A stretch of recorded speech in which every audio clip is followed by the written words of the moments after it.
On connaît tous Godard, Truffaut, des noms qui résonnent. Mais est-ce que le nom de René Alliot dit quelque chose? Il est peut-être moins célèbre, et pourtant son cinéma pose une question qui est absolument fondamentale. Qu'est-ce que c'est, au fond, un vrai cinéma populaire? C'est ce qu'on va essayer de comprendre ensemble. Alors, pour commencer, il faut entendre cette phrase, lâchée en 1980 par le critique Guy Gauthier. Pour lui, René Alliot est, je cite, « notre plus grand cinéaste populaire ». Rien de ça. C'est une affirmation audacieuse, presque un manifeste, et c'est elle qui va servir de fil rouge à notre exploration. Alors, pour comprendre pourquoi Gauthier dit ça, on va suivre le parcours d'Alliot. On va voir comment il est passé de la peinture au théâtre, puis au cinéma, comment il a défini son style, et quel héritage il nous a laissé.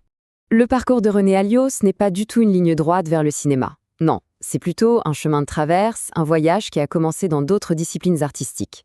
Et c'est justement ce détour qui va forger son regard si singulier. Quand on regarde sa trajectoire, on voit bien cette évolution. Il commence comme peintre dans son Marseille natal, puis il monte à Paris et devient l'un des plus grands scénographes de théâtre de son époque, très marqué par l'œuvre de Bertolt Brecht. Ce n'est qu'après tout ça, riche de ses expériences, qu'il se lance vraiment dans le cinéma, d'abord avec un court, puis un long-métrage qui va tout changer. Et ce premier long-métrage, La vieille dame indigne, c'est un véritable coup de maître. On peut dire que dès ce premier film, tout l'ADN de son cinéma est déjà là. Qu'est-ce qu'il fait? Il prend une nouvelle de Brecht, son maître à penser, et il la transpose chez lui, à Marseille. L'histoire est toute simple. Une vieille dame devient veuve, et au lieu de s'enfermer dans le deuil comme sa famille l'attend, elle décide de vivre, de découvrir une liberté qu'elle n'a jamais connue. Le succès est immédiat, total. La critique est unanime, et le film est même primé jusqu'aux États-Unis. Et là, bien sûr, on sent l'influence de Brecht et de sa fameuse distanciation. Mais attention, chez Alliot, ce n'est pas du tout un concept froid et intellectuel. Au contraire, il l'adapte. Il lui insuffle une sensibilité, une humanité qui touche profondément, tout en nous faisant réfléchir. C'est un équilibre très subtil. En fait, ce film, c'est bien plus qu'un succès. C'est la matrice de tout son cinéma.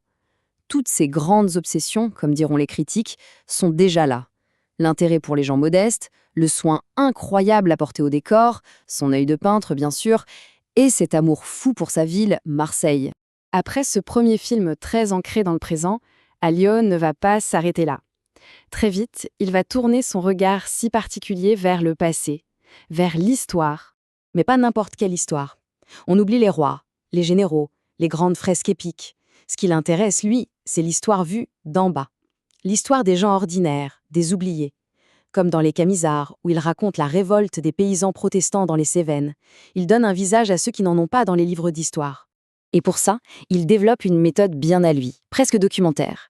Il va tourner sur les lieux réels des événements. Il fait jouer les habitants de la région, des non-professionnels. Il est obsédé par le détail juste, l'objet d'époque, le paysage authentique. Il va même jusqu'à apprendre de ses erreurs.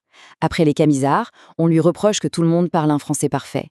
Qu'à cela ne tienne, pour son film suivant, il fera jouer des paysans normands par de vrais paysans normands. L'authenticité avant tout. On avance jusqu'en 1980. Cette année-là, René Alliot réalise un film qui est un peu vu comme la grande synthèse de tout son travail, le résumé de son monde intérieur. Le titre à lui seul est un programme, Retour à Marseille.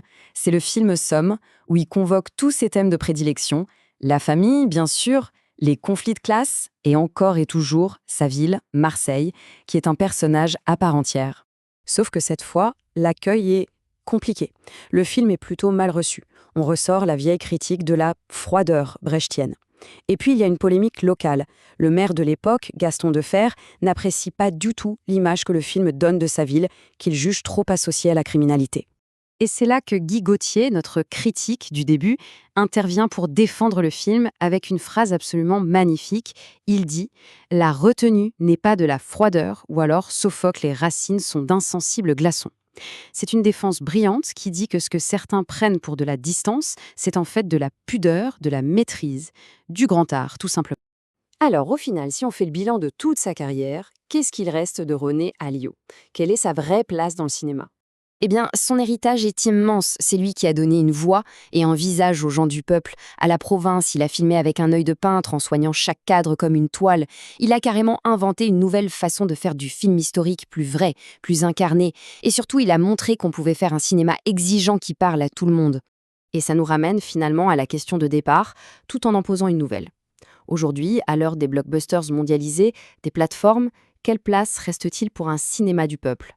L'œuvre de René Alliot ne donne pas une réponse toute faite, mais elle nous souffle quelque chose d'essentiel. Un autre cinéma est toujours possible.